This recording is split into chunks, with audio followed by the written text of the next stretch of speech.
নির্বাচন বানচালের ষড়যন্ত্রের অংশ হিসেবে আমরা মনে করি। এখন পর্যন্ত নির্বাচন কমিশনের কাছে আমরা স্পষ্ট দাবি জানিয়েছি, যদি তাদের কাছে লজিক্যাল কোনো গ্রাউন্ড থাকে সেটি বাস্তবসম্মত সর্বোচ্চ আজকে আরো 3 ঘন্টা পিছানো অথবা কালকে দুপুর পর্যন্ত পিছানোর মধ্য দিয়ে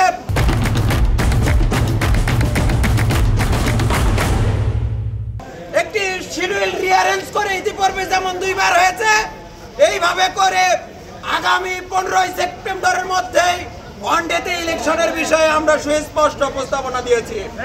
কিন্তু এখন পর্যন্ত নির্বাচন কমিশনের যে টালবাহানা, যে সিদ্ধান্তহীনতা এবং মিটিং স্থগিত করার নাটক মঞ্চস্থ করেছে, তাতে আমাদের কাছে মনে হয়েছে যে 15 সেপ্টেম্বর নির্বাচন অংশগ্রহণের যে জায়গাটা ছিল, অনুষ্ঠানের জায়গাটা ছিল, সেটি অনেক বেশি শঙ্কিত হয়েছে। এই জায়গায় রাজশাহী বিশ্ববিদ্যালয়ের শিক্ষার্থীদের সিদ্ধান্ত নিতে হবে 24 পরবর্তী সময়ে আবারও সেই দাবিদারি সেই প্রশাসনের বা বিশেষ কোন দলের নির্বাচন কমিশন দাবিদারি করবে, নাকি শিক্ষার্থীদের ম্যান্ডেটের উপর, শিক্ষার্থীদের আকাঙ্ক্ষার উপর তারা কাজ করবে। এই সিদ্ধান্ত নির্বাচন কমিশনকে নিতে হবে এবং নির্বাচন কমিশনের অযৌক্তিক কোন সিদ্ধান্ত রাজশাহী বিশ্ববিদ্যালয়ের শিক্ষার্থীরা মেনে নেবে না।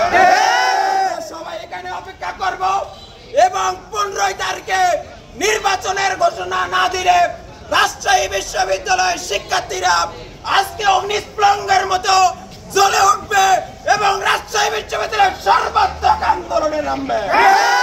তাদেরকে সেই উদাত্ত আহ্বান জানাচ্ছি। আজকে সর্বশেষ সিদ্ধান্ত না জানানো পর্যন্ত আমরা এই মাঠ ছাড়ব না, ইনশাআল্লাহ। ইনশাআল্লাহ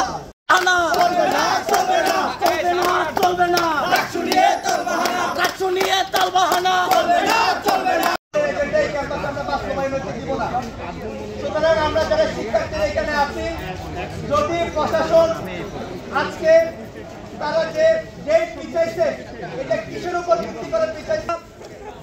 প্রশাসনকে এখন আমরা দাঁড়ায় আছি কোষাধ্যক্ষের কার্যালয়ের সামনে। আমরা তাদেরকে 1 ঘন্টা সময় দিতে চাই। আগামী 1 ঘন্টার মধ্যে তারা যৌক্তিক কারণ আমাদেরকে দেখাবে। যদি না দেখায়, আমরা আজকে বিশ্ববিদ্যালয়ের প্রশাসন অচল ঘোষণা করবো এখান থেকে। এইভাবে রাষ্ট্র হওয়ার চেয়ে না হওয়াই ভালো। এই রাষ্ট্র যদি কোন দল বা মতের এজেন্ডা বাস্তবায়ন করে, তাহলে আর রাষ্ট্র হইলো কিভাবে? সুতরাং যেখানে সাধারণ শিক্ষার্থীদের এজেন্ডা বাস্তবায়ন হবে, সাধারণ শিক্ষার্থীদের ম্যান্ডেট নিয়ে আসবে, সেখানে কোনো অযৌক্তিক কারণ দেখিয়ে আমরা রাষ্ট্র পিছাতে দিতে পারি না। অলরেডি 3 দিন আগে আমাদেরকে এই নমিনেশন তোলার ডেট পিছাইছে। আজকে সবাই সকাল থেকে নমিনেশন ওঠাচ্ছে, অনেক ভিড়। মিডিয়া ভাইয়েরা আপনারা জানেন, সকাল থেকে শিক্ষার্থীরা নমিনেশন ওঠাচ্ছে। তাহলে কি কারণে, কাদেরকে এখানে পুনর্বাসন করতে চায়, কাদের জন্য আবার এই নমিনেশন পেছানো হয়েছে? এই জবাব না দেওয়া পর্যন্ত আমরা এখান থেকে অবস্থান আমরা সরব না। আগামী 1 ঘন্টার মধ্যে তারা আমাদেরকে না জানায়, তাহলে আমরা এটাকে অবশ্যই অবস্থান কর্মসূচি নেব এখানে।